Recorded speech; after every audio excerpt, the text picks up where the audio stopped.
Okay, TV 79, I'd like to call this meeting to order. This is Wednesday, December 18th. This is a regular meeting of the Pear Beach Building Committee. And before we get started, I would actually just simply like to ask for a moment of silence for our good friend Mark. And so if you'll all join me.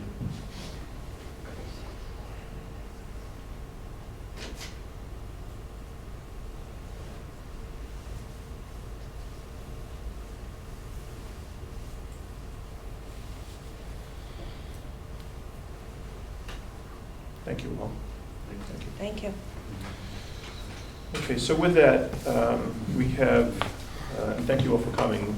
We have Neil and Neil Hawken and Brian here with us this evening, and the intention is to have, I think, just to set some context.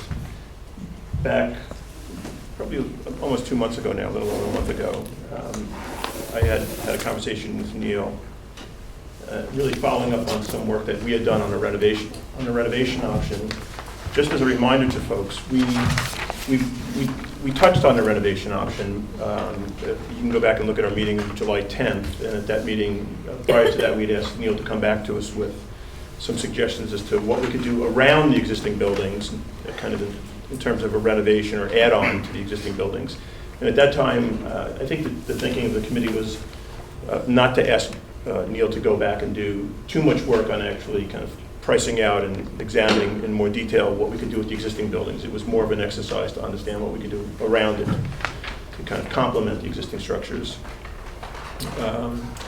And so with that, a few things have happened. Of course, Jamie had weighed in her last communication with us at the end of October, beginning of November, asking for a bit more detail on that. Coincidentally, I had already spoken to Neil and asked Neil to progress the conversation. And so, with that, really in an effort to kind of have a more fulsome understanding of what we're talking about when we're talking about renovate, Neil has prepared a presentation. So, with that, I'll ask you if I'll turn it over to you guys. You can go through that. And I think what might be helpful also as we're going through it at some point, maybe just kind of help frame out a bit around what the FEMA requirements are that or FEMA constraints are that we're dealing with, and any other kind of regulatory or zoning or other constraints that we're dealing with, how those would apply. Okay. So I'll turn that over to you, and then. Oh, success. Good. Okay. I think we're almost there. Okay. You know what that means? All right, so we wanted to start with just a brief summary of what we've done really since the last time we met as a building committee, or you met as a building committee. That's good. All right, so next slide, Brian. All right, so one of the things we did was we reached out to 3 different geotechnical engineering firms for proposals to do soil borings, both at the proposed building site as well as at the boat ramp. So we would know what we are up against when it comes to dealing with that. The second thing we did was we reached out to our consultants, Weston & Sampson, and we've had a couple of conversations with them relative to preparing the coastal area management report, which would be part of not the zoning, not the ZBA application, but part of the planning and zoning application. And that's a fairly detailed report. Some of that would also become part of their application to Connecticut Deep. So we wanted to get them started on that. They're currently working on that. And the third thing we did is we reached out to the contractor who built the Weed Beach Pavilion. I met with them actually at the existing Pear Tree Bathhouse. We walked through it. They took a series of photographs of the existing conditions. And then I presented them, or we presented them with a sketch for what we thought might be involved with renovating the existing building. And they came back with, an estimate. So it's an estimate from an independent source, someone who has done a lot of work of this sort for a long time. And again, they're the firm that did the Weed Beach bathhouse. So I think that they were the right person to go to. And we'll go over that estimate in a second. So first, this is the what we sent with the proposal to the geotechnical engineers, basically requesting 5 borings, 5 locations for borings. 4 of them, as you see on the left there in red, surrounding our proposed building site for the new pavilion, and then 1 off to the right, which is at the northernmost edge of the boat ramp.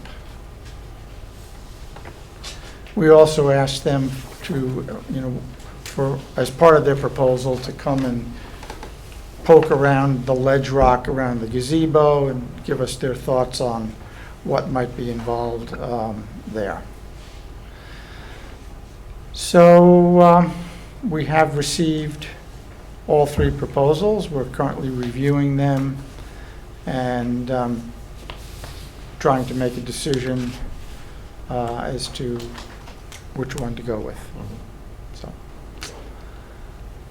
So that's the first thing that we've done. And now moving on to the next. So what we did with Werner Construction, that's the name of the contractor we reached out to. Figuring that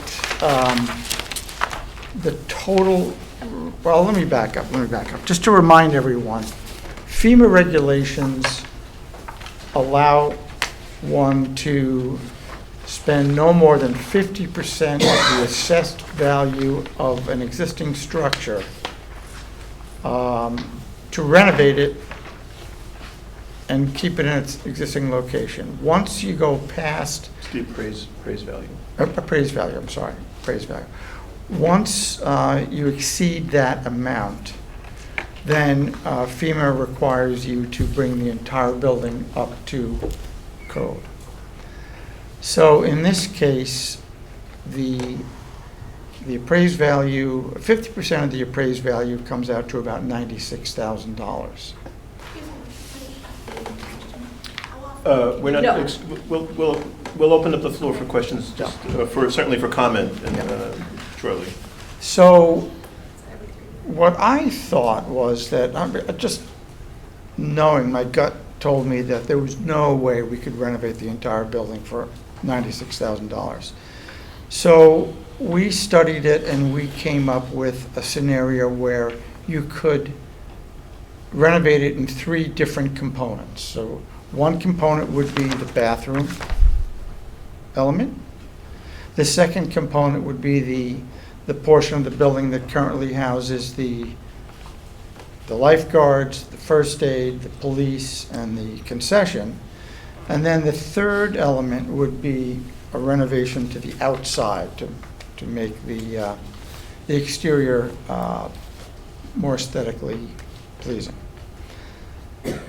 So in this first component, you see what we're talking about. It's all interior.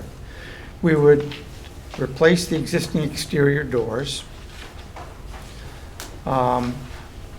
This would require us to, currently there are no handicap or wheelchair accessible toilet stalls, so we would have to do some remodeling to create those. So in this case, we're proposing that for both the men's and the women's room.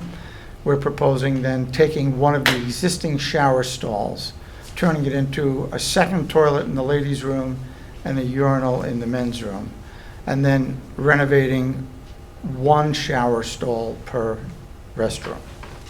We would also put in new sinks, new mirrors, new grab bars and accessories. And One of the things we also are proposing is that we would take out two, you see the dotted lines next to the doors as you come in.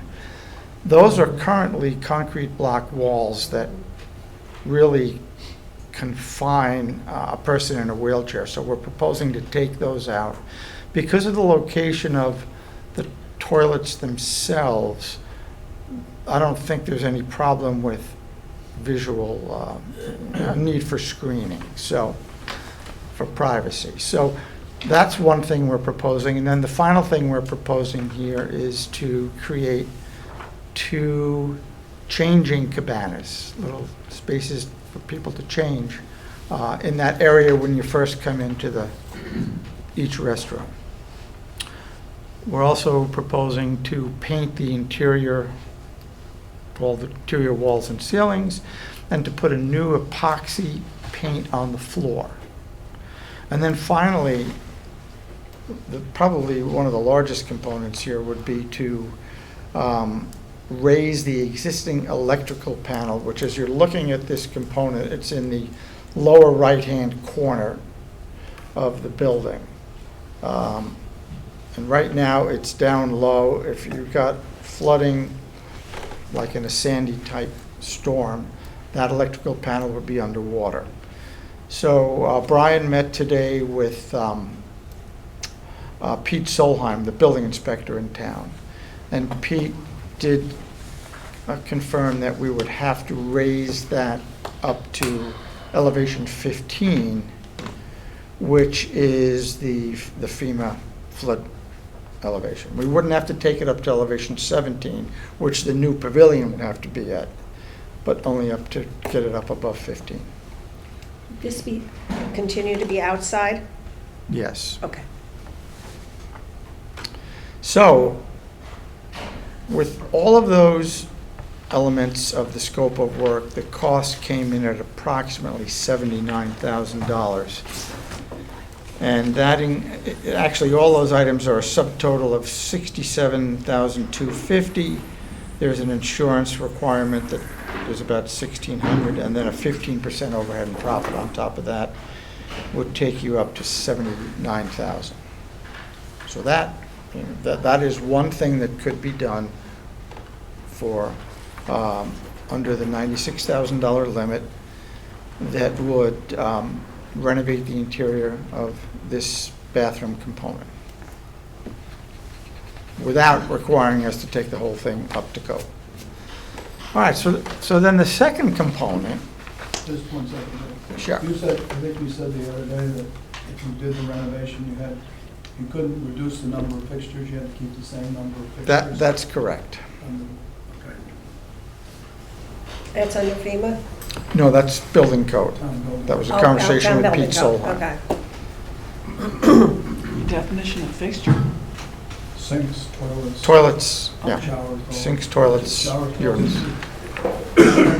I don't think showers are required. Okay. So that's why we could take one of the shower stalls over to maintain the number of fixture count. Was Pete able to clarify the question around ADA compliance? Is there a percent of whatever we're spending that would have to go Yes. towards? We confirmed that today, it would be 20%. The only time you wouldn't have to do that would be if the building was already fully compliant with Mhm. the ADA codes. So I understand, so in other words, you'd have to take 20% of a budget of 96,000 or? Well, of whatever, so in this Or case, if we total spent budget would have to be- 79,000, we'd Okay, have so to spend 20% about of that would have to go to 16,000. 88. But I think that what we're proposing, there are a number of elements that are Yeah, related to that, so I don't think there'd be a problem with that. I don't think so. Okay, so now in the second component here, Now, just once again, to set the kind of the context for this, what we're talking about would be, let's just say, once again, my read of this is kind of a scenario. mhm, You've listed a bunch of things that add up to a number. right, That number could be used in different ways. You're not saying it has to be used this way. That's It's kind of, correct. you're kind of painting a picture for us to Yeah, understand. I was, Based upon your kind of read of it, you've been down there, you've looked things over. this is a kind of a proposal as you. Yeah, I was trying to look at it in a logical way.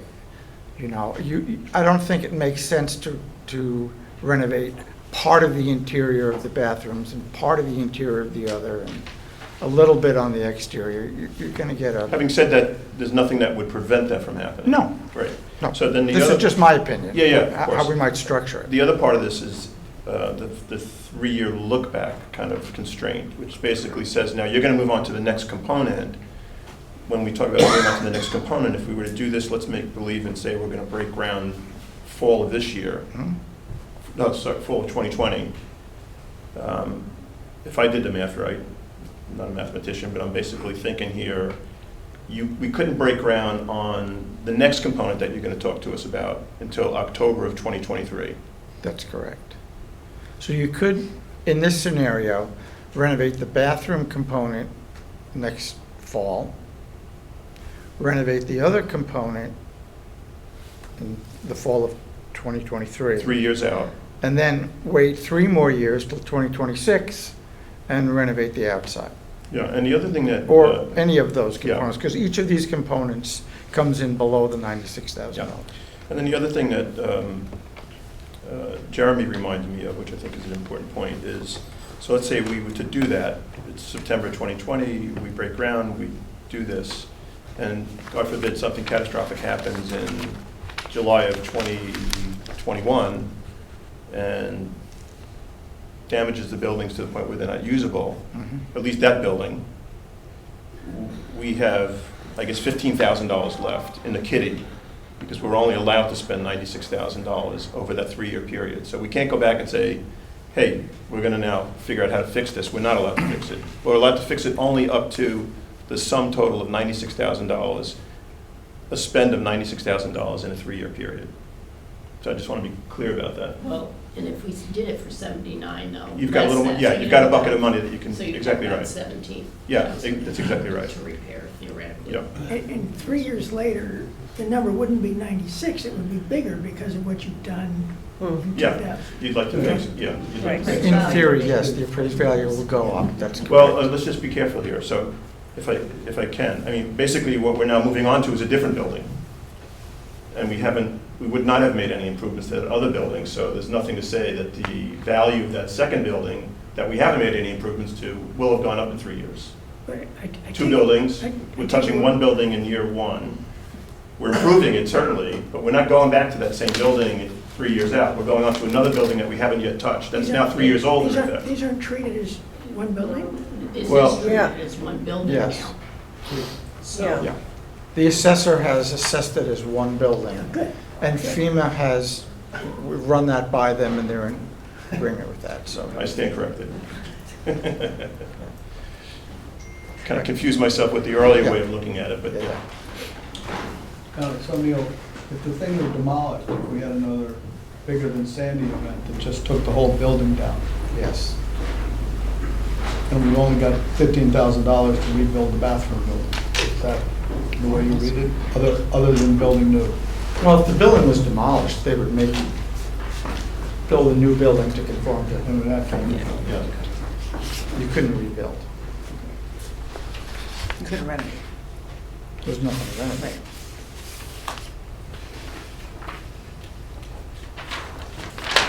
All right, so in the second component, once again, we're proposing to remove the existing hollow metal doors and frames and both exterior and interior, replace them with new ones. The existing ones are all rusted. We would take out, there are louvers and vents up in the gable ends that we would replace. We would take out the existing windows and replace them. Once again, we'd paint the interior. We would paint new epoxy paint on the concrete floor. There are some sinks. There's a sink in the first aid area, and there's a couple sinks in the concession that we would replace. Once again, we would raise the electrical switches and outlets, and we would install FRP panels on the interior walls of the concession to bring that up to the health codes. Can you just explain what Those that are, is? those are washable panels. So the health code requires in a commercial kitchen that you install washable surfaces on the walls. And in the current concession, I think there's partial walls that are conforming to the code, and then the other walls are just painted concrete block. And so we would have to install some FRP panels at the very least to bring that up to code. And then from there, assuming that it's a kitchen where we're just serving prepared food out of, we wouldn't have to install a lot of equipment. If you wanted it to be a kitchen that one could cook in, then you would have to install some new equipment, and that, I think, would take us over the $96,000. Because right now, the cost of renovating component number 2 is approximately $83,000. And that includes no kitchen equipment. So, Now, if a tenant came in, a commercial tenant came in and installed that equipment, would that count against the fee? yeah, the way the FEMA codes are written, Okay. kitchen equipment counts toward the renovation cost, so.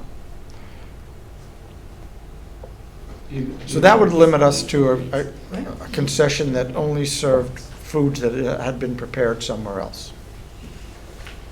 Now, is it certain types of kitchen equipment, fixed versus movable, or I don't know the exact answer to that question. Right now, there is a hood. That's one of the most expensive items. That's there. That looks to be in pretty good shape with an Ansel system of fire suppression. So I think that, that would not have to be replaced. Right. I don't think there's not a fryer in there. Is there a grill? There is, yeah. There's a fryer? Okay. It's not ours, though. It's not yours. So It's a concessionaire. The only So- thing we own is the hood and the sinks. okay, so assuming the current concessionaire isn't given the new contract, then the new concessionaire would have to bring in equipment, or the town would buy the equipment, and then not be tied to a particular concessionaire, which is probably the better way to do it, if you're going to go with a cooking kitchen. Hmm. Okay, I think something probably to get a clearer understanding of. Yeah. So that's it for the second component. Then we go to the third component of the project, which would be exterior renovations. Now, again, this could be the first component. You could decide to make the outside look nice and leave the inside of both existing parts as is, and then do one renovation 3 years from now and a second renovation 3 years after that. But in this case, what we're proposing is to replace the existing outdoor shower heads and valves.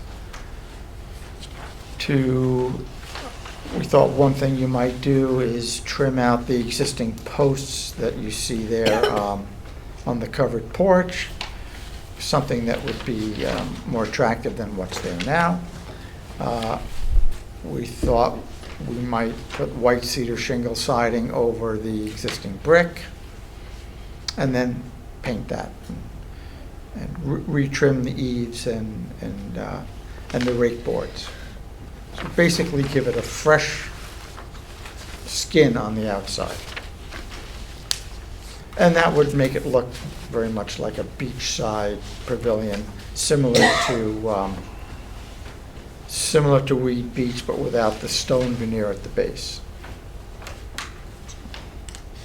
And this component came in at about $72,000.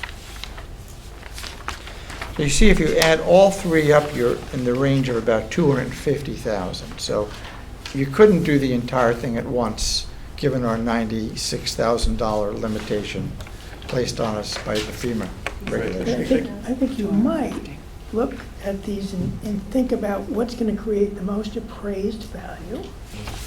Spend right up to the 96 on that.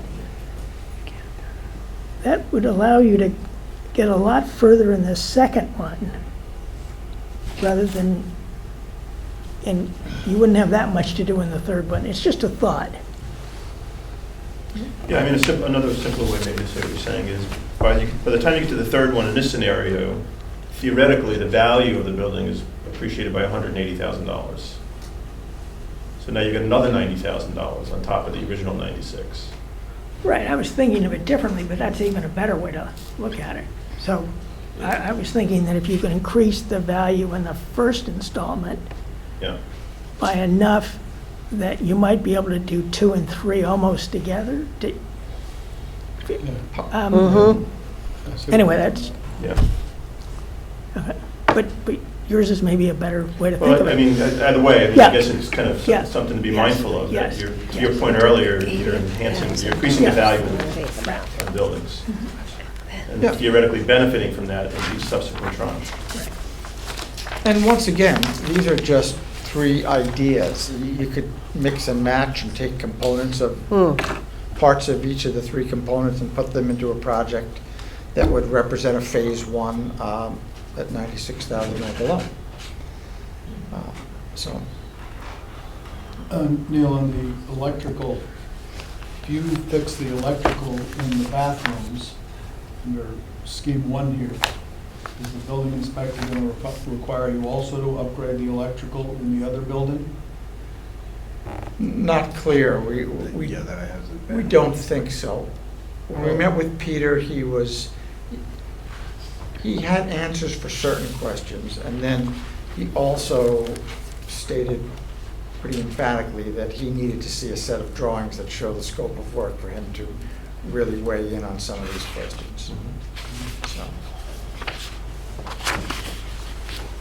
Did you discuss at all what could possibly be done in terms of maintenance as opposed to renovation? For instance, do the sinks need to be moved height-wise, or are they simply going to be a replacement sink? I'm thinking that I would try to do as much, quote, maintenance work, even over the winter, let's say, and then, just to try to conserve your budget. I don't know if that can be done. I wonder if you got into that discussion. can be done. Because painting, maybe the sinks, if Yeah, they're not moved. painting, we thought initially wouldn't count toward the renovation cost limited to 96,000. But we discovered when we read the FEMA regs more carefully that painting does count toward the costs. They consider it the overall construction cost, so.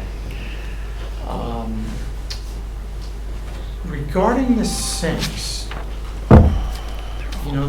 they have to be a certain height to meet the ADA codes. I confess I don't know No, the height of just the a question, existing I don't- sinks. So I think that, I would assume though that when they take a sink out and replace it, that, there might be some adjustment involved. I don't think that'll drastically affect the cost.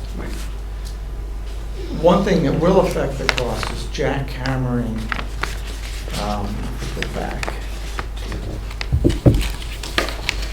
If we're moving one of the toilets and urinals over to the left to occupy one of the existing shower stalls, that's going to require jackhammering the existing slab, putting waste pipes underneath and connecting to all that, so. Could you run that by me That's why again? you put the epoxy paint then, Yes. to cover up your. Yeah. I want to take it back a little bit, and to put this presentation in context with the charge of this committee. Okay. So could you help me understand of the 3 presentations here, what combination would address our charge, and I'm just reading it here, to rehabilitate or replace outdated concession bathhouse and improve the concession facilities within our 50%? So, Because I feel like we're getting, that a lot of this conversation may belong to the commission and not this. Well, let me just clarify one thing. You're absolutely right. I mean, it's not as though we're making a decision on this now. I mean, and one of the reasons we're not making a decision, I'm not asking for a vote here, is because the commission's already voted multiple times Right. on a particular way forward. So I'd like to just ask that we look at this in the context of completeness of the earlier exercise that we started that we didn't fully finish out, which is we touched on renovate, but we didn't get to this level of detail on it. So I'm not saying you can go ahead with your question, but I just kind of want to just clarify here that No, I appreciate that. any action, or any further consideration of this is for the commission. correct, because Contemplate. this decision on, granted, we don't have any action items, but does not rest with the charge of this body. Well, to your point, it's a good maybe segue here for maybe a bit of a detour, but to your point, I mean, the charge does say renovate or build new. Oh, right, no. Admitting or acknowledging both aspects, but we have to do the concession and we have to do the bathhouse. So Mhm. as I look at this, that's two different ones. yes, So. you're right. So, No, I'm sorry, I'm not sure that I followed your question. When you say it's Oh, two different. Neil, do you want to say? well, the original charge that we were given was to look at a scheme where we would renovate the existing pavilion, and then another scheme where we would build new. And we determined pretty early on that we weren't going to be able to renovate it for under the 96,000, and I think that's proven by this exercise. What I'm presenting tonight, though, is that if if it was determined that you didn't want to move forward with the new structure, and you did want us to just renovate, you can't do it all at once, but you could probably do it over time. That's what this exercise proves. So But this I don't is- think that this is laying out addresses the the renovate scenario. Now, you can kind But of, I guess I'm segmenting the concession versus the bathhouse. when you say you're segmenting it, I mean, That both renovations, we'll stick with renovation, are part of our charge. correct. So we know 3 doesn't really do it. No, this is all part of one scheme, Right, but if to be we, undertaken in 3 phases, for 3 phases, but we couldn't, over 6 years. none of these You could addresses mix both and pieces. match. Yes. But that, again, getting to mix Neil's and match given- then. You- Neil's you- given yeah, you you- some options to what can be done. This is just one way to do it. And as far as the charge goes, Jamie said the other night that we weren't living up to the charge because we didn't give the renovate and build new. And in fact, what we did, in the effort to keep restrooms at grade level, Neil came up with a scheme to renovate the existing bathhouse and build new at elevation 15 or 17. For the concession, right. A hybrid scheme, in other If you, Right, okay. if you choose, if it's going to be an either or, then if you go to a second floor building, then all the bathrooms go upstairs. You've got to give up on the whole idea of having bathrooms at grade level, and I don't think anybody wants that. Is that answering your question? No? Or are you? And muddled I it just want to make sure nicely. we're addressing concession and bathhouse. Yeah. Because that's. So is our the charge. question though that you're asking, like, is what's represented here in fact a renovation of the concession? Is that kind of? Well, I feel like one's is it- concession, one's bathhouse, and one's, Right. Well, it's a progression. I guess, I mean, one way of Right. answering the question also Right. is, It's more the of a charge, progression. the charge doesn't kind of stipulate within a particular time frame. So what this is saying is, okay, it's theoretically accomplishing all that over, in a way that's different than the kind of build new, but it's over a different window of time than, right? over 6 years. 6 years. Okay. So just so I understand, going back to your point, the bathrooms, if we were to renovate the bathrooms, just use this amount, we'd need to keep the old structure in place while we renovated the bathrooms, right? So that we had value that we could use for the renovation. Well, the hybrid scheme that we've been presenting over the past few months renovates only the bathroom wing, this little component. Actually, it reduces the size of that existing bathroom component, and then builds a new building sort of beyond it or behind it. That would be totally FEMA compliant. I get what you're saying. You're saying it's really not worth $96,000 if you're knocking down part of what you're getting that value from. Yes. So that you wouldn't have that much. We have a different read from FEMA. The read from FEMA is, they have our plan, they understand what we're up to. So it's okay. And they have basically approved the plan as it stands, which kind of implies Okay. that we're taking one thing down, we're going. And I think the reason for that, not to read too much into it, is they encourage municipalities to build FEMA compliant, structures. Great, Yeah. thanks. Yeah. Well, they encourage it, but don't mean we have to do it. So let me just go through this one more time. So if we did an exterior renovation of both buildings, it'd come out to be about $73,000. That's what they're estimating. Yep. That's what the estimate is here. So that would leave us approximately about $23,000 left over. And if we decided to come up with a scenario to bring to the commission and get the commission's okay on it, maybe we could take that $24,000 and fix the outside for the 73 and figure out how much it would cost to do new toilets, new sinks, and a new shower, pick out from component number 1 for some of the interior. We could get that done for $24,000. Can't do that for $24,000. Well, we'll have to see it all. Well, I think, ADA. Cheryl, to your point though, any of these numbers can be combined in any permutation. Right. So what Well, yes and no. Okay. But well, I mean, yeah, you know, I mean, within what I was reason, no. thinking Once you touch is the bathroom doing, component, you're gonna have to get into the ADA requirements. all right, but right now, we can get a wheelchair in there, so right now it is compliance. It may not be worded that way, but you can get, in the ladies' room anyway, a wheelchair in there, okay? So, and the second bathroom is larger, where the toilet is in the ladies' room. So, But if we were that to, stall is not ADA compliant. however. it's not, No. what is it, how many inches bigger does it have to be? It's 60 inches, I believe. 60 Wide? 5 by 5.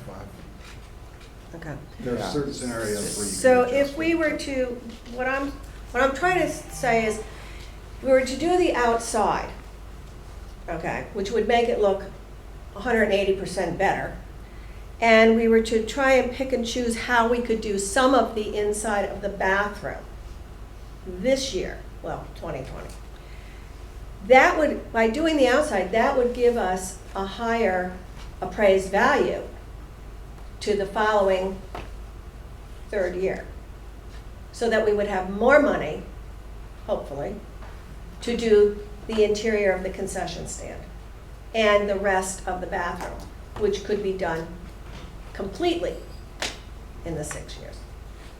I mean, that's where I'm thinking of getting the most bang for our buck and how we can do a renovation and then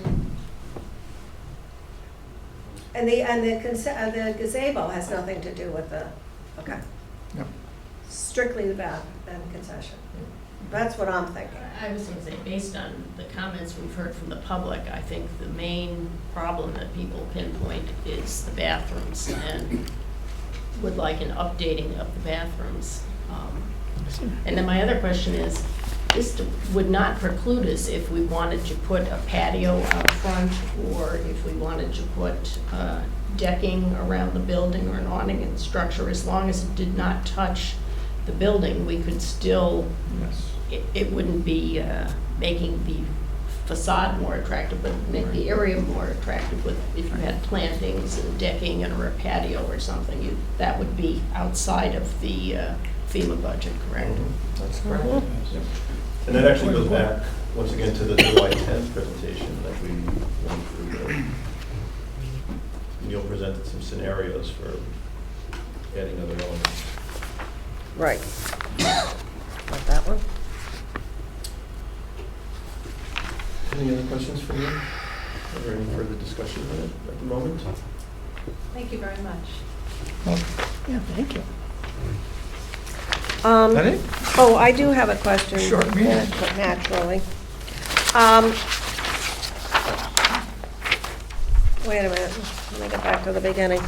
Weston and Sampson, are they following through on the permits for the boat ramp?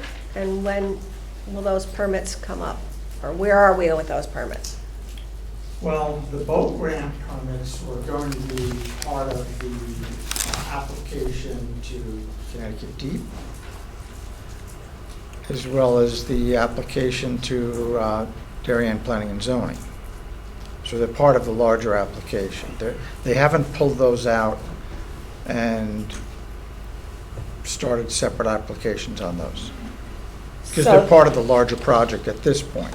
So you don't want to do that separate, start that process, because it's going to take 6 months to get, 3 to 6 months to get those permits. Yeah. Well, that's what they said. Hold on. That little item there, since it's a maintenance permit, we go pretty quickly. Certainly, Couple months? yeah. Okay. So you want to file DEP and the P&Z and all the permit process all at one time then? Well, that's the most efficient way to do it. Connecticut Deep and Darien Planning and Zoning will appreciate having everything in one application. Yeah, my understanding is the reason why they were linked was the deep application required an understanding of what we were doing with the proposed building in terms of the actual location of the proposed building. And we didn't have an answer for that until we went to ZBA and got an approval for a rear yard setback. So that's what was preventing us from moving forward with the application to deep. There were a set of dependencies there. So in any case, it's something to think about, you know. But that's the explanation for why it's been linked up until now. There could be a scenario where the Park and Recs Commission may choose to break out the boat ramp part Sure. and do that as a separate project, in which case it would be easier to move forward. 40 more value, just using numbers. We do need that one test boring. Right. And those test borings you said were going to be done in, Well, the town has Spring? proposals now. The town's looking at the proposals. right, you're looking. Are you going to decide on that, who does that job, or does the town? Well, we have 3 proposals in We the have same 3 way. proposals, I think the analogy is what we went through with the survey, you know, where we got a series of proposals and the town evaluated them and ideally looked for the Right. low-cost We'll provider probably on it, add to, one. you know, the lowest cost provider that could provide exactly what we're looking for, so I think. Okay. But on the other hand, I think we have to defer to Neil, because he's the one that's gonna have to work with the data and you're a Absolutely. structural engineer. So Yeah. Yeah. If one guy's gonna charge us $1,000 and not give you what you need, we don't want Yeah. the low bid. Well, it's predicated on getting what we need, right? Right. So. Going back to the bathrooms, did he give you a time frame on how rapidly this work could be completed? no, we didn't ask him. Because I was for just a thinking, schedule. I mean, it would behoove us to start, if we were to opt for something like this, as soon as possible, and to condense it as, you know, get it done as fast as possible, so that your 3-year period begins, you know, counting, you know, I didn't ask him okay. for time. Just wanted to get a handle on the costs and what was possible. Anything else that you guys want to offer? That's fine. That's, just that we have to be aware of the 20% for ADA. Yeah. And no matter which scheme we go with, even if it's the exterior, we have to throw in some. I'm sorry, I couldn't hear you. What did you Yeah. say? We just have to take in consideration the 20% for ADA on either any approach we take. So if it's the exterior, we may have to include, door levers and certain ADA compliant items to get us to that 20%. So Are those incorporated in this already? I mean, we obviously saw them in the bath, but in like they are number not 3? incorporated in the exterior. That was just an exercise for an envelope there. So do you have any Yeah. senses? That's a I'm good just point. Curious what that would add. 20% more? No. No, I'm just, No, the components that would make it ADA compliant, Well, you most, have in component 1, you have exterior hollow metal doors. yeah, so So, most of the components you've are got that in covered there. component 1, actually. Component 2, you have hollow metal exterior doors. So Right. you've got the exterior doors covered. So if we did component 1 first, that would go a long way to making the building ADA compliant. Then you might not have to spend any money in components 2 and 3, Mhm. making it compliant. If you did it in reverse, you'd have to find ways to spend money in the bathroom component, I think, to meet that ADA requirement. And there's also, we'd be working with the Interesting. existing building code, Right. and there's several different approaches you can take. So we would, if there was a decision to Understood. move Yeah. forward, we'd sit with Peter and Understood. They probably work compute with him. the 20% off a different base than FEMA does too, right? So, painting, for example, might be treated differently. Yeah, and so that's one of the reasons that we organized the presentation the way we did. It just seemed logical to break this into the Yeah. renovation of one component, renovation of a second component, and then exterior. And by knowing that the bathrooms are sort of the most needy of the parts of the building now, we thought that would be a good place to start. Does the concession stand area have to be ADA also? Yes. To get into the health room or the lifeguard area? That's But the correct. Yes. kitchen? Yep, You have to have the proper countertop heights, all, every Right. aspect. yeah. Right, that I know.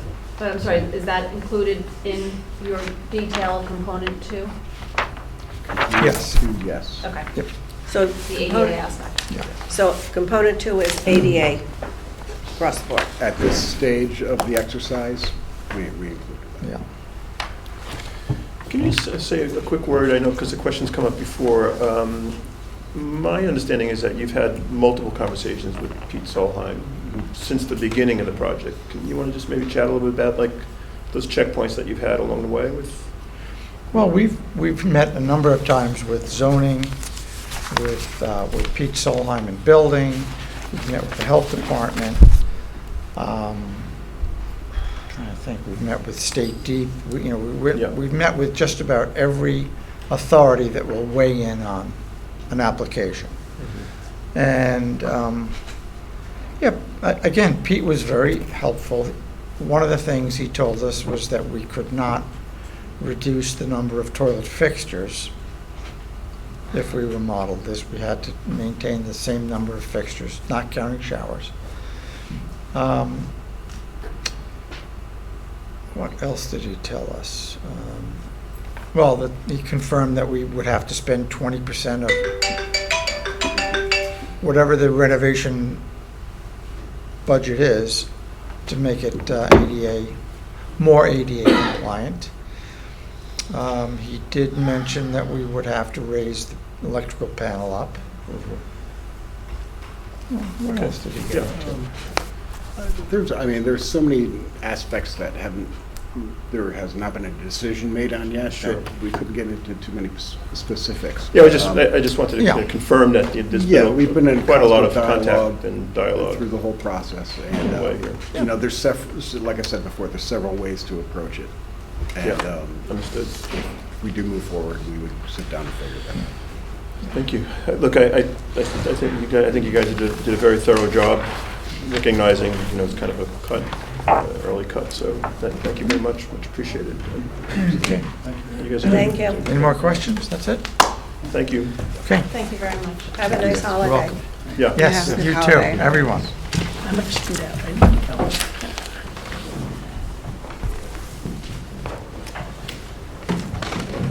Okay. So with that, moving on to our next next item on our agenda. Who took that?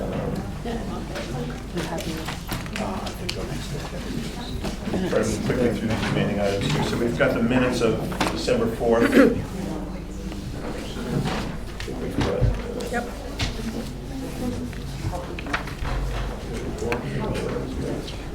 Yes. And Tom was stuck in traffic this evening, so I'll take notes on any changes or amendments. So I think everybody's got the minutes. Yep. Can I ask for a motion to approve the minutes of the So December 4th moved. meeting? All in favor? Second, first of all? Second. All in favor? Great, thank you for that. Yeah. Okay, so then the next item is a discussion on the schedule for upcoming meetings. And we touched on it last time, and thanks, just to confirm, we'll vote on these this evening if we can.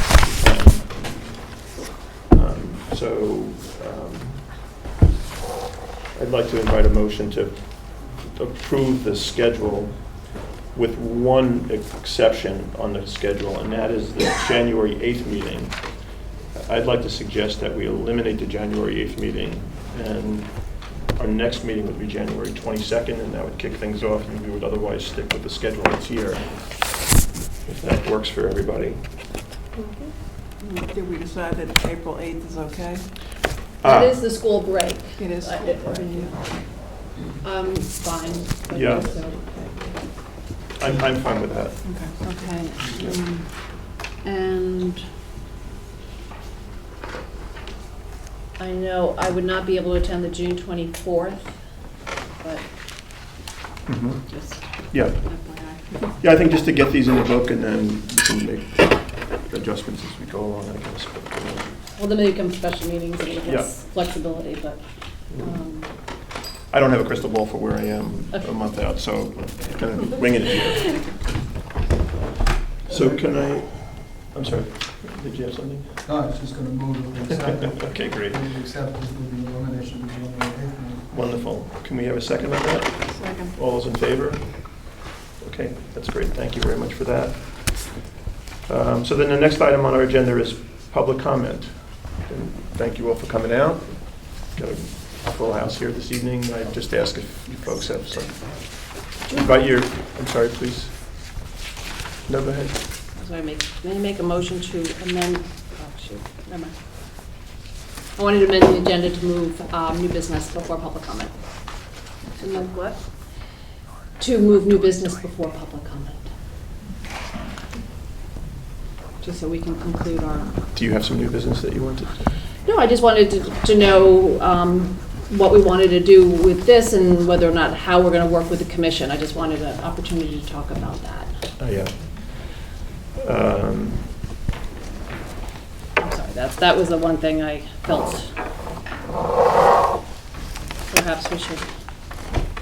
I don't have a problem with that. Yeah. Fair enough. No problem with it either. Yeah, Second.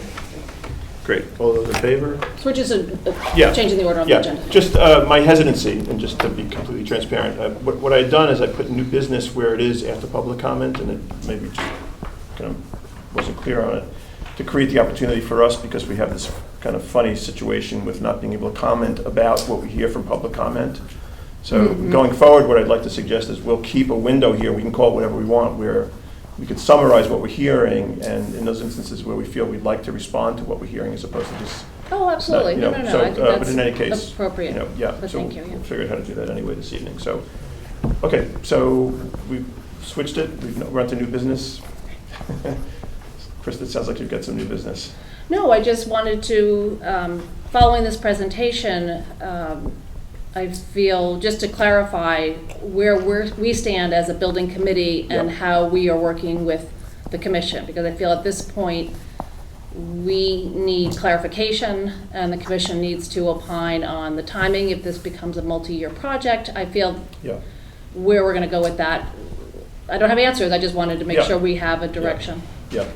Yeah, so, I mean, my intent would be, for the exercises, that we'll bring this information back to the commission. Okay. So they'll have this, I'll circulate it to the commission. Okay.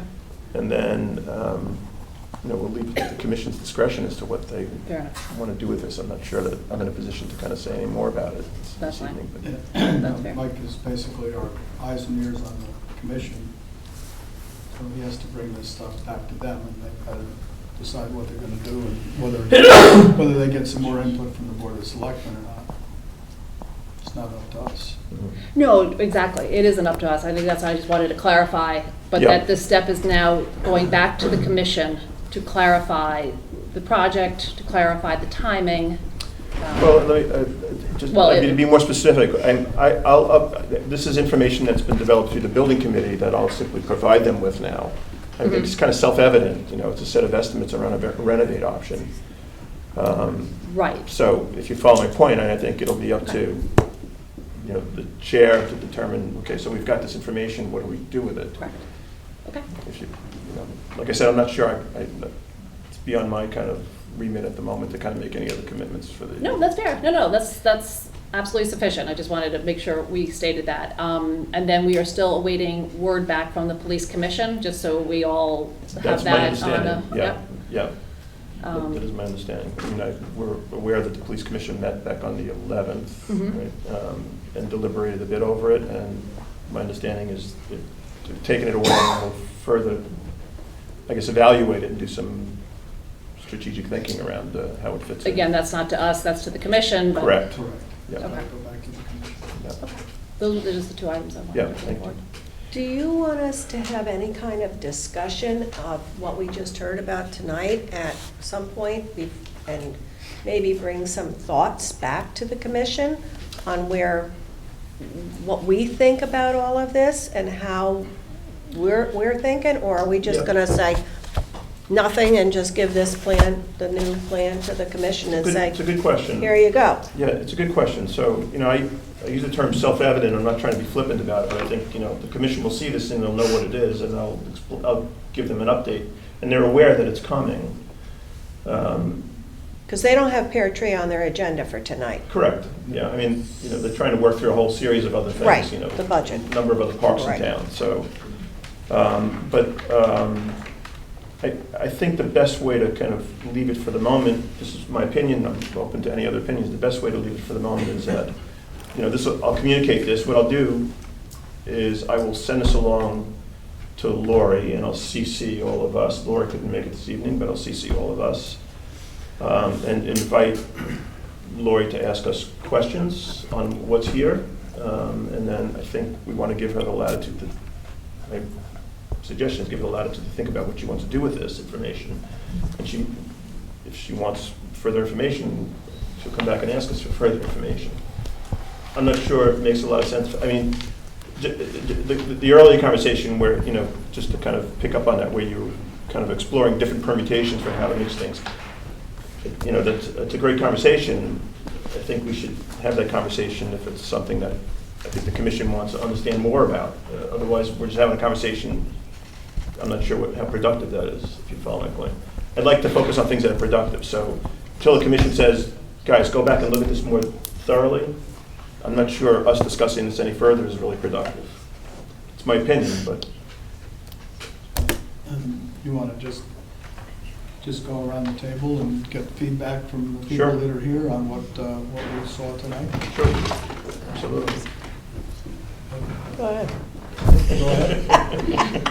You start. Well, it's no secret that I think most of this is, counterproductive. I don't think you can really do much with these existing buildings economically, and you're gonna stretch it out after over 6 years, maybe 7 or 8 years by the time you get through with all the construction. A scheme deal has developed to keep the restrooms on the ground floor with a second floor space for the concession stand. I'm still in favor of doing it that way.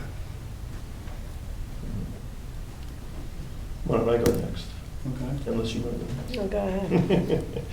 Look, I think it's good information, and, I've said this before, and on reflection, it would have been good to have this earlier in the cycle. because I think we could have allayed some concerns on the part of folks, feeling as though we just kind of sped past the exercise. So I think it's all good information. You know, I think what we're hearing from the commission is that there's a recognition this is renovate, and I think the commission is asking for more than just a renovate, a further level of improvement. And I think the commission, just like we are hearing, a great deal of feedback in terms of, you know, it's in the eye of the beholder, the definition of improvement is. So we have this, and I'm certain it'll spur some additional discussion. That's part of it. The other part of this is, you know, we still have work to do to understand what's being proposed around kind of the infrastructure of the site. And I think, you know, that's a piece where, in my own mind, I think there's still some questions. You know, we haven't gotten reports. We haven't really heard from the coastal engineers in any detail. So, you know, like I'm also reserving judgment because I don't really know what they're going to come back with in terms of where these existing buildings fit into kind of a larger plan for how to truly preserve Pear Point Beach. So, so I would just say at this point, I think it's good information. I'm appreciative Neil and Brian went back. They treated it very seriously. I think this is information that folks can look over and scrutinize, and hopefully people will feel comfortable that the exercise was done well. And I think it just further informs the discussion, and I think that's what we can hope for at this stage. So that's my read on it. As I'm next. I guess I see my role as a member of the building committee is to execute the charge of the commission. And that's my job. My job is not to opine on the charge, it is to execute the charge. So to me, this is I don't see how the current charge cannot be done for $96,000 based upon this information, from what I can see. But that's the commission's decision, and whatever they come back with, or what they decide to do, if they decide to change it, I will execute. But at this point, it's back to the commission. Because right now, it's a 9-year project, and I don't feel that was clear in their charge, that we had that latitude. So it's back to the commission. Well, I think this is useful information. As I understand it, Jamie asked the commission to go back and take a look at the charge and to see if they wanted to alter it at all based on the public comment that they have received. As I said earlier, I think people's principal issue with the current structure is the bathroom. I mean, it's a beach bathroom. We're going to keep it at ground level no matter what. Yes, you can't do things to the concession right away. It can be phased, however, and the demand right now anyway for concession food is pretty minimal. Part of the charge of the commission is to take a look at what we want in the way of food service. So I personally think this is good information. I think, you know, the fact that you can still do landscaping around the building to make it look more attractive, and many other things. To me, it's an option worth considering very seriously. I think I'd be waiting on hearing back from the commission too. I definitely agree with you.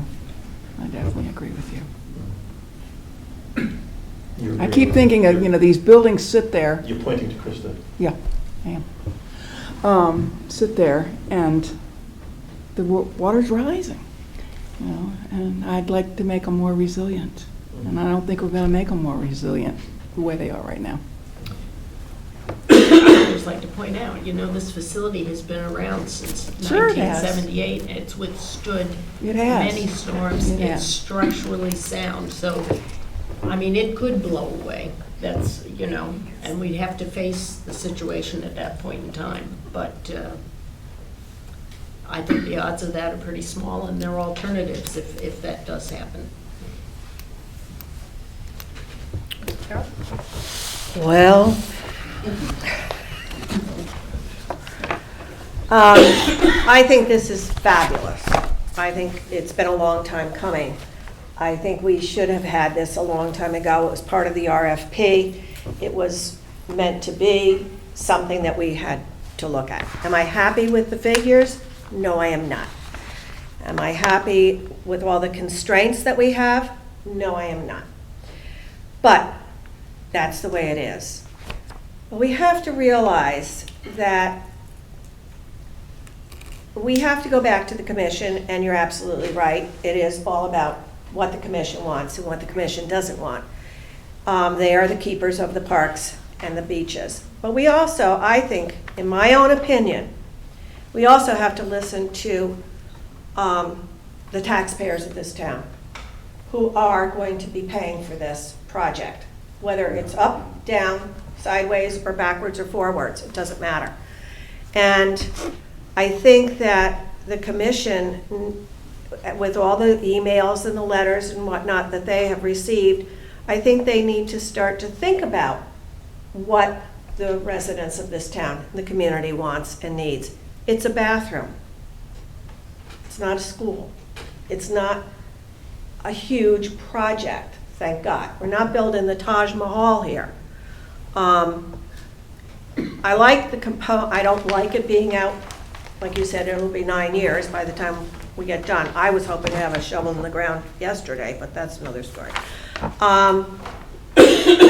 I think that if we were to take the bathhouse, the bathroom renovation, which is the major component of this whole beach that needs to be done, along with, there's 5 components of this beach that I see since I'm there 24 hours a day practically, and have been in this town forever. The bathrooms are a huge part of this, and people want the bathrooms fixed. We've been waiting a very long time. Yeah, but to clarify, I don't mean, but our charge is to do the concession. Our charge is to do both buildings. Right. That's right. But we don't have to do both of them at the same time. Nobody said that to us. Okay. then that Nobody is- said that we have to do both at the same time. This came up tonight as doing it in different stages. Am I happy about 9 years out? No, I'm not. Well, it's not our decision to make. But it's not our decision to make. You're absolutely right. But it is for us to talk about. We have the public here. The public has come to the commission meetings. They have voiced their concerns about this. And I think that we should say to the commission that we like the renovated. I'm not saying we all like it. I'm not saying that. But I'm saying that we should discuss this between us to take something back to the commission and say to the commission, look, we have an opportunity here to maybe do the bathroom and, like I said, the exterior, and then maybe something to do with the interior. And then make that, raise the assessment of the building higher, so that in 3 years, instead of $96,000, we may have $150,000. Who knows? I'd be careful, Cheryl, though. I mean, you don't want to use all of that 96, because if No, you don't wanna did use happen the and the 90 place is swamped, you need some money to fix Exactly. it. So- I mean, we should have been fixing it up all these years. But everything has been let go because we kept waiting to renovate the whole area, and renovate the whole area. So we know that we've let it go. And it's unfortunate that we didn't know 5 years ago that we only had $96,000 to work with. We didn't know that. So now we're put in a situation where the money is tight. And building equipment material goes up every 20 minutes. So what we could get today for $96,000, we may not get in 3 years for $96,000. Well, I think it's fair to go back to the commission to say, based upon the charge we've been given, we cannot execute for $96,000. Do they want to change the charge? Sure, what do you suggest? Would you like to do to propose a joint meeting with the commission, as we did back in whenever that was in July? Now that we have this, I'm not, because once again, I feel that this is pretty self-evident. I mean, anybody can open this on the commission, and they'll understand what they're reading. Well, But we if have to you go feel back. that there's some further commentary that's helpful, let's just, I'm happy to propose another joint meeting, or we can agree that you'll be Well- the representative of the, I'm not sure what you're really asking here. I'm just saying that I think that. And I'm happy to do what, you know, like, Right, try to make I it know. work for you, but I'm not sure what it is that you're asking. I think we need to wait for the scope of some of this information to come back to us. We need to go to the commission with it. I'm just voicing my opinion on this. I'd like to see something get done down there. I'd like to see, personally, I'd like to see the outside of the building be done, because I think that will increase the value of the building, and then try and do something with the inside of the bathrooms to start with. Mhm. That's where I'm coming from. Okay. Can I make a suggestion? You tell me if this works. So I'll take this tomorrow. I'll send this along to Lori. I'll CC all of the building committee. I'll put a short commentary around it and invite Lori to ask us any questions she may have. And then we can figure out how to get those questions answered. In the meantime, if she, well, chat with her and ask her if she feels there's a need for further commentary that goes beyond. I'm just trying to, once again, be as productive as possible with, you know, all of our time here, so. I know, and we have. No, I'm not even worrying about this evening, I'm just trying to think about, clearly I'm trying to think about next steps here and how to make our, you know, our activity as productive as. When is the Park and Rec Commission going to say, we've sat down, we've looked at our charge, and these are the alterations we're Well, making, or we're sticking with it? Is there a I think there were, timetable? well, no, I don't think there really, my read is, I'm not sure there needed to be a timetable. I think what really triggered that was the Marine Division coming to us. I think that's what triggered the discussion around the charge. So with the addition of the Marine Division's request, it became clear to me, and I think others involved, that, hey, wait, you know, if it's out of our purview. I think I mentioned, I was ready to go to Neil and say, hey, we've got these guys, they're asking for stuff, can you alter the, and I realize I'm getting over my skis on that's not within our charge. So I think that's really what triggered the discussion around going back and looking at the charge. I think the only other element in the charge that, you know, may need to be, you know, more immediately looked at is, you know, the charge says renovate or build. Jamie raised that question, and I think she raised it because she recognizes we're kind of doing a little bit of a hybrid, as Right. Randy suggested. So I don't, I'm not sure there's any real kind of immediate. Well, I mean, once they Urgency. had received this information, I mean, I think they're. Yeah, so I think we have to give them a they're going let. to make some sort of decision based on it and based on Yeah. the public Well, I go comment back to that my, they've I heard go back to today. the point that I made earlier. I think you're asking me to answer questions that I'm not sure I'm in a position to answer. I think that's. Well, let's go to the commission and see what they have to say. I once think they we'll get send this this. over. This is new information. Clearly, they have it. It's in the public domain. So it's, everybody understands that we now have this. I go back to what I said earlier. It would have been good if we had this 3 months ago. I'll take that on myself, that it is what it is. But we have it now. And it's not as though we've taken any steps that, you know, like, we haven't boxed ourselves in a corner in any way. So in any case, we've got the information, it'll go to the commission, and I think they'll have to make a determination. I'm a member of the commission myself, so, you know, kind of taking myself out of it for the moment, the commission has to determine what they want to do with this new information that the building committee's giving it. And I mean, I think they've been very clear in the charge, in the votes of even over the summer, but do they want to make it a 9-year project? Because that's what, I think this information would do. I think these are all good questions. Right. I think they're all good questions. Right. The other thing I do, when you were mentioning and your steps, I am concerned about the email with all of us on email and that a conversation might start to ensue, so I Yeah, I'll just take care of ask. that. Yeah, I'm mindful of that, I'll take care of that.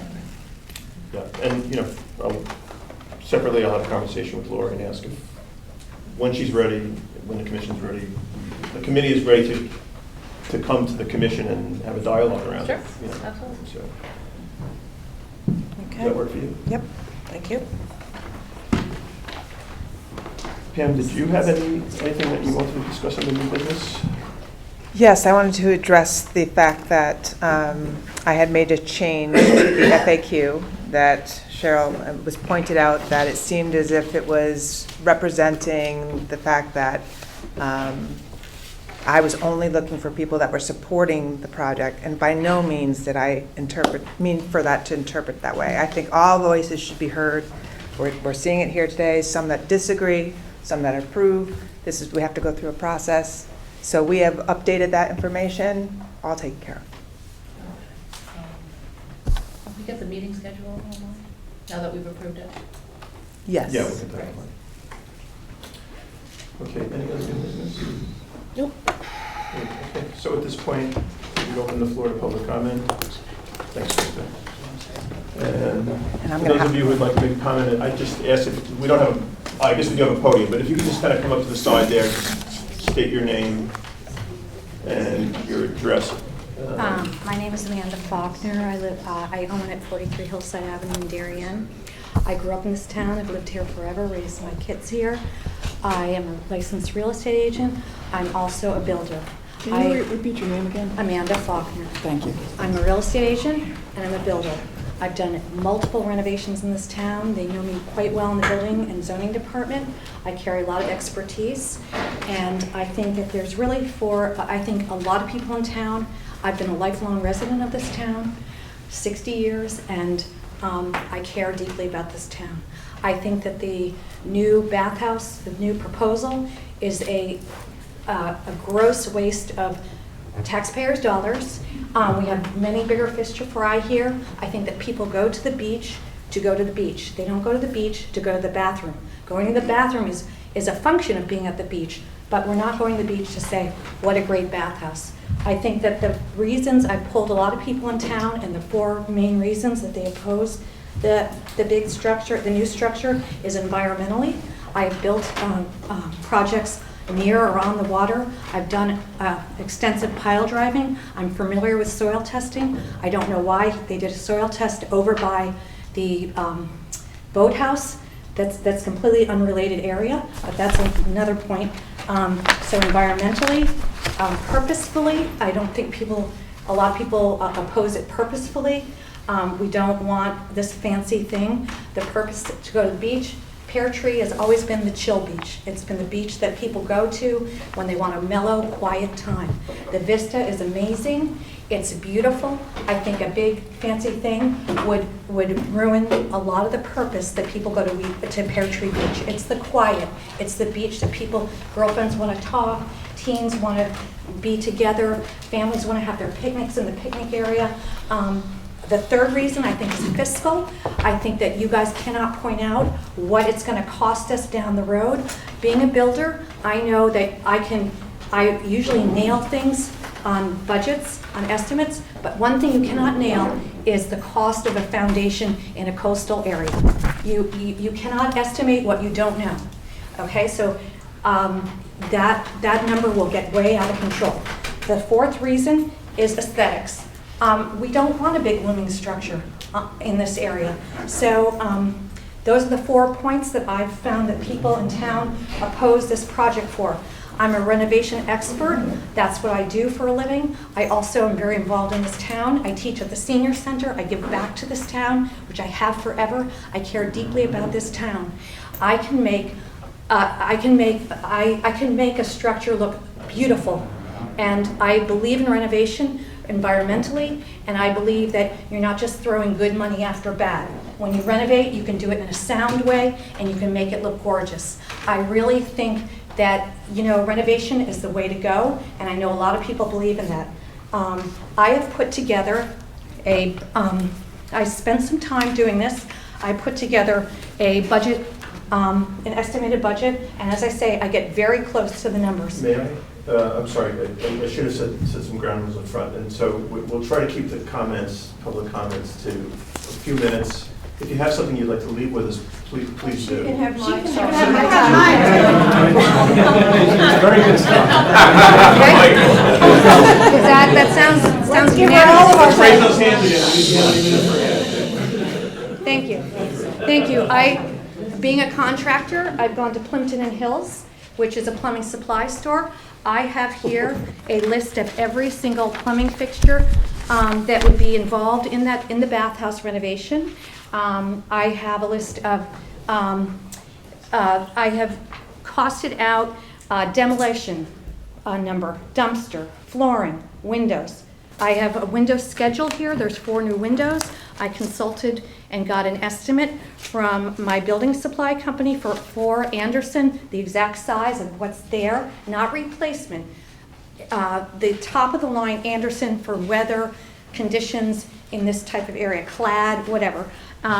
So I have really done a lot of work, and I don't believe that we are throwing good money after bad. I feel like I agree with a lot of people. I agree with this 3-part, and I don't believe it would take 9 years. You know what, I could do this project in 2 months. But that said, you know, I'll check my ego at the door. The point is, this is not a 9-year thing. I believe, I liked his idea of combining 2 out of the 3. So in my budget, this is actually what I did at home. And you know, you didn't pay me any architect's fees or anything like that. But what I did is I combined his revision 1, his plan 1 and his plan 2. So in my budget, that was $81,238. I got a renovation of the bathrooms and an exterior renovation.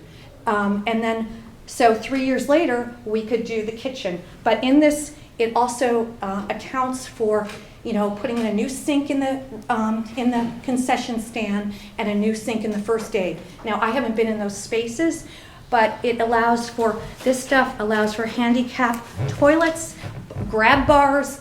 I've really kind of covered a lot here, and I think that renovation, a lot of people in town, I know a lot of people in town, and people don't agree with a fancy new structure. We've got bigger fish to fry, and as a real estate agent, when taxes are going up and our property values are going down, it just doesn't seem fiscally prudent to spend money that you guys can't tell us. What is going to be the impact if you own $1 million house in town? What's going to be your tax impact down the road to sustain a year-round building?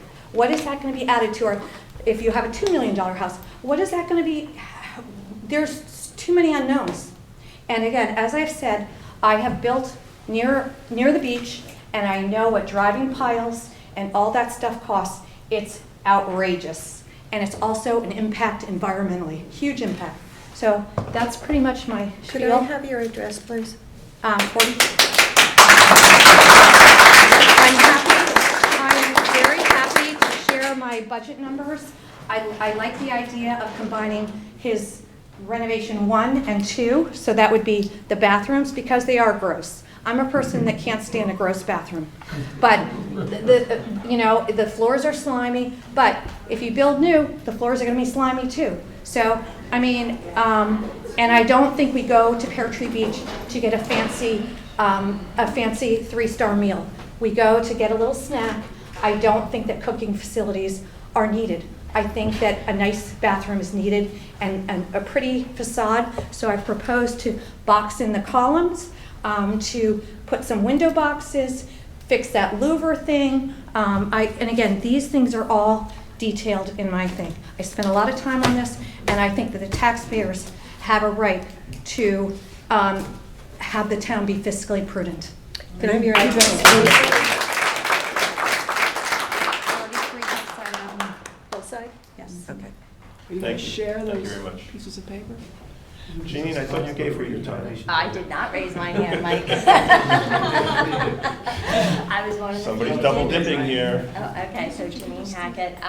I wish Neil was still here, because I'm so curious that it takes $79,000, $80,000 to renovate a bathroom, or we're just replacing fixtures and painting and epoxying the floor, because in his initial price for the huge construction, it cost $96,000, and that was to remove a third of the building, to remove the roof, to put a new flat green roof, to add 4 skylights, to reconfigure all the plumbing in the building, to move where the toilets, the sinks, completely gut and redo a building, and that was only $96,000, yet just to replace what's there is $80,000.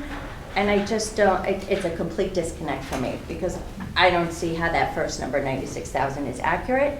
And how do we go down this path where we're losing a third of that building? And for some reason, I think the numbers are completely wrong. And I would like to see, instead of, you know, that little one line that he had 96,000 to renovate a bathroom, let's have the breakdown of how we just did for this one, because that makes no sense whatsoever. And it's just absolutely impossible.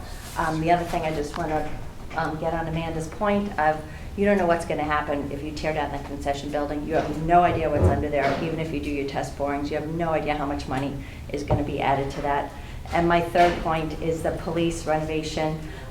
They have a room there. They have a 9.5 by 12.5 room there that they haven't used. And to claim it's mold and mildew for the past 7 years, I just don't believe. But the room exists, and I'm very, very, very disappointed in Jamie Stevenson at the police commissioner meeting where she just told them that they're going to be on the second level, that there is no option for a renovated space for them on the first level, that it's going to be on the second level. And that just shows to me that from top down in this government, this is full steam ahead to do this two-story structure, and you're not even really logically looking at the renovation thing.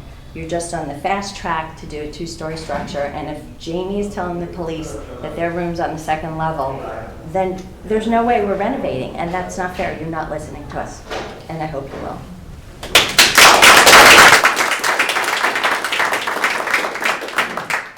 Guys, can we just hold the applause? We know that you're enthusiastic, but you know, we're also, we have something else that we have to go on to, and so please, if you've got some further comments, please come up, state your name. My name is Benoit Jamard. I've been a resident in town for 29 years. I live at 29 Riddles Lane, so not very close to Pear Tree Point Beach. I think you're going to have to help us with some Yeah. spelling. Yeah, you have to spell your name. Okay, my last name is Jamar. My first name is Benoit, Benoit. I'm delighted to see that at least a small subset of you are mindful of the fact that if this could be done for 10% of the cost of a new building, that may be very important to our taxpayers. I have a question too, have we considered asking whether the town could get its assessor to reassess the building much higher so as to give us more leeway on what we can do in one single project? So I'll make a quick exception because we generally don't comment to every question, but the answer is yes on multiple occasions. And the answer is the answer that we have right now. Please. Over here? Yeah, please, wherever you're comfortable.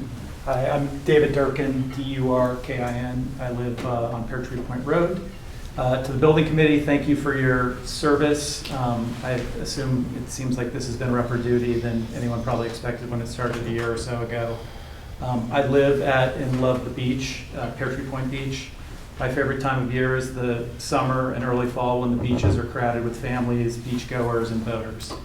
We're 13 months into this process, at least based on the public meetings, and the fact that you're just considering in any significance, although it doesn't seem that significant, a renovation speaks volumes about the mandate for the project. Many elements of the project seem to have broad public support. Fixing the boat ramp, making the boat docks ADA compliant, improving the picnic area, adding shade trees. However, there appears to be significant public opposition to the new two-story building. We've been hearing for a year of the silent majority. They have yet to emerge. To be clear, I'm obviously against the new two-story building because I don't think, in my estimation, it's going to end up costing $2 million or more as a good use of taxpayer dollars. I don't want my tax dollars spent that way. And I have yet to see any reason to believe there's a majority of the town voters that feel differently. What I have heard tonight is a very narrow construction of renovation under FEMA. In particular, it seems that basic maintenance has been ignored for a long time. I hope that wasn't part of the strategy, but I do wonder. I've consulted with council, and basic maintenance, things that don't require building permits, should not count against the FEMA cap. Furthermore, work that is required to comply with health and safety standards is determined by the appropriate local official or outside the cap. Landscaping and other elements also don't count against the cap. I think this tonight is a late in the game charade. That's just my opinion. I don't sense this committee has the backbone to listen to the voters and make a recommendation, and maybe it's not within your charge, other than a new two-story building. As a result, this likely becomes a ZBA fight, and if necessary, a legal fight, appeal, which could drag this out for years. The reference to 9 years in the renovation, I think there are three elements that were proposed tonight. If one is at time 0, one's at time 3, and the last one's at time 6, it's 6 years, not 9, and that's the max. And if you take a little broader look at what's eligible under FEMA, a lot more can be done in a faster time period. Thanks. Thank you.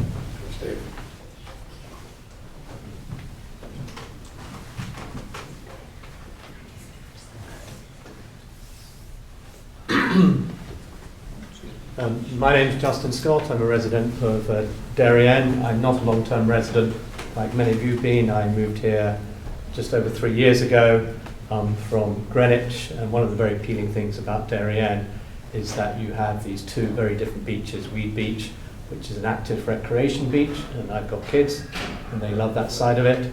And then is Pear Tree Point Beach, which is, I think someone described it as a chill beach, but it's clearly a scenic beach, which is very unique on the Connecticut shoreline.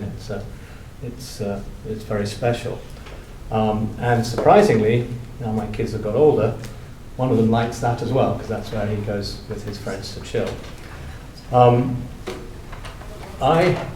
digesting all the data on this, so I certainly want to say thank you to the building committee for doing all the work on this. There's two things strike me. The first is that in all organizations, whether they're governmental or entrepreneurial, those that interpret their charge in the narrowest possible fashion are often not really doing their job. The best committees, the best task forces in commercial organizations are very willing to go back to the people who gave them the job and say, you've not given us the right mandate. Here's what we can do within your mandate. And we've done a lot of work on this, and we want to suggest these other options are taken seriously. And you almost, it's a good thing, certainly when I've been involved in organizations, if they frame that out. So what other alternatives there are to provide 1,200 square feet of space near a beach, whether to do it on Weed Beach or here, I certainly think that this committee can express those alternatives, whether it's renovation or anything like that. I wasn't quite following the, it's not in our charge, so we're not going to discuss it here. I think you can discuss your mandate. You can debate your mandate. The second point is a very, very small point, but since I moved to Darien and I had a FEMA implication, the point about there being various exemptions under FEMA are true. And also, of course, if you're making a building more FEMA compliant than it was before, you get all kinds of exemptions on the speed that you can do that. So some of that spending is taking an existing building and making it more FEMA compliant. Zoning will be, in fact, there's a case in the Connecticut Supreme Court which supports doing that. But again, thank you for all your work. I haven't come down on either side of it yet, but just some observations. Thank you very much. Thanks.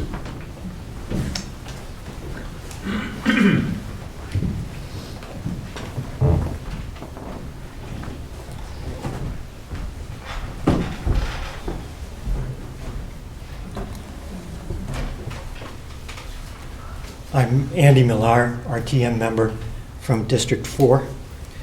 I'd like to point out that my district does not include Pear Tree Beach. When I first heard that the town planned to improve Pear Tree Beach, I was very excited. I envisioned a cleanup, a dust up, a fix up, some paint, fresh sand, trees replaced, boat ramp repaired, a fix-up sort of like was done to the gazebo, or like this lady over here outlined. But when I saw what was emerging, I began to be concerned. Some voters approached me last fall and asked what I could do to help. So last month, when I ran for re-election, I ran on a single issue, fix up Pear Tree Beach and not replace it. So this discussion tonight seems to me to be a step in the right direction, and at least conceptually more in line with what I had in mind and what I was elected to support. Multi-phase approach strikes me as intriguing, such as Mrs. Russell outlined. I think it would be a moderate alternative path that would diffuse what has become a very tense situation. I'd also like to comment on some quantification on concerns about the current proposal. I was reelected on a substantial margin. In fact, I'd like you to know that while my district does not include the beach, I got more votes than any RTM candidate in the district that does include the beach. Additionally, Mrs. Savage, who has concerns about the plan, also got more votes in our district than I did. And finally, Mrs. Banks in front of me here, and I hope I'm not misstating your position, but also has an interest in a more moderate approach. I hope I haven't misstated your position. She got more votes than Mrs. Savage. So what I'd like to share with you is that if you add up the votes for the three of us, we got more votes than two of the candidates for selectmen. And those are townwide positions. I got more votes than anybody in the district that includes Pear Tree Beach. Now, I've been hearing in some of these meetings that the people who are concerned about the plan are just those who are the neighbors, a handful of irritating neighbors. But in fact, we feel confident that we have public support because of the number of votes we received. Additionally, 2/3 of the RTM's Parks and Rec Committee voted that they could not support the current plan. And generally, the RTM follows the advice of its committees. So what I would urge the committee to consider is to try to find a graceful solution, such as this or such as what this lady over here proposed, that would include rehabilitation of the existing buildings, improving the picnic area, retaining the current number of parking spaces, improving the launch ramp, replacing the missing trees along the waterfront. And I also urge the committee to dig deeper into the FEMA matter and try to find some more flexibility in there. To repeat, what the voters want is a fix-up, a dust-up, and a clean-up, like what was done to the gazebo, not a total replacement. Thank you. Thank you, Andy. Do we have any further comments? Thank you all.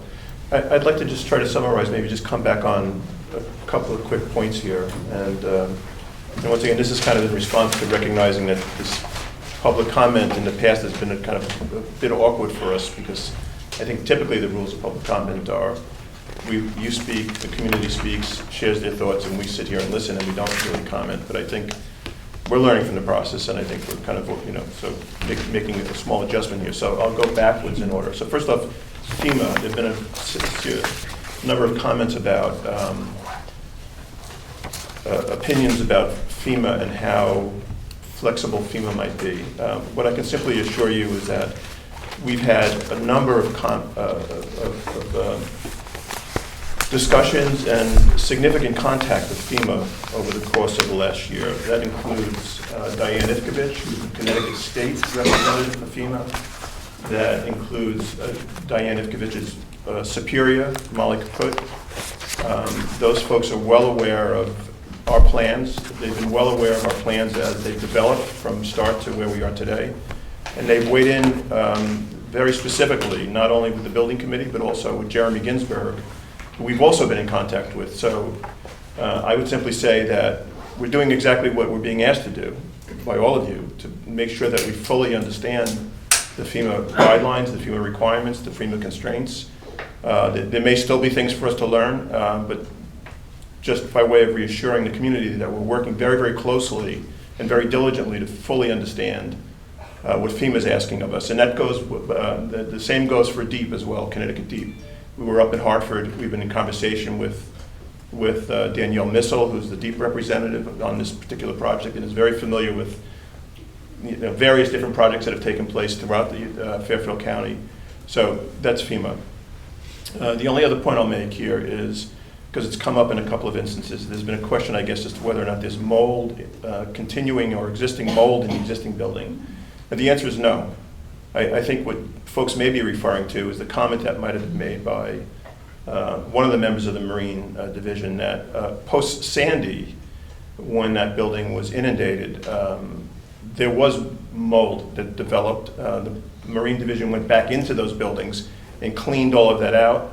As a result of that, though, they made the decision not to continue to use it as an office, but to use it simply as storage. And I guess contemporaneously with that, and I'm not fully familiar with how the timing all worked, the boat club gave the Marine Division some space, so that may also account for why the Marine Division made a decision to not continue to use that space as an office when they had another space to use as an office. But just to kind of set that question aside, there's no mold in those buildings. Once again, we'll continue to try to clarify things as we hear it. Maybe the only other thing that I'll say, because I think it's come up more than once, and I may be the source of this, it seems as though folks are attributing comments to this committee that this committee is suggesting that the feedback we're getting, not in favor of the project, is only coming from neighbors who are directly adjacent to the beach. To my knowledge, that's never been said. I've been in every single meeting. That's never been said or uttered by any member of this committee or anybody who's sat on this dais. What has been said, and I've used the term neighbors, but I've used it in a more generic term, which I've been criticized for. When I've used the word neighbor, I've used it to mean the 22,000 people who live in Darien. So I'm considering the broader Darien community as my neighbor. Folks may not be considering me as their neighbor, but I've been using the term in that regard. And you know, an oddity of oddities, and who would have thunk it, a lot of interesting things along the process here, but I've been criticized for using the term neighbor, but I just want to go on record and make sure that everybody understands when I use the term neighbor, I'm talking about 22,000 people in Darien. So that's all I have. So maybe before we adjourn, I'll just ask if anybody else on the committee has any other points they'd like to make. Otherwise, I'll ask for a motion to adjourn. So moved. Second. Wish everybody a Merry Christmas and a Happy Happy New holidays, Year. everyone.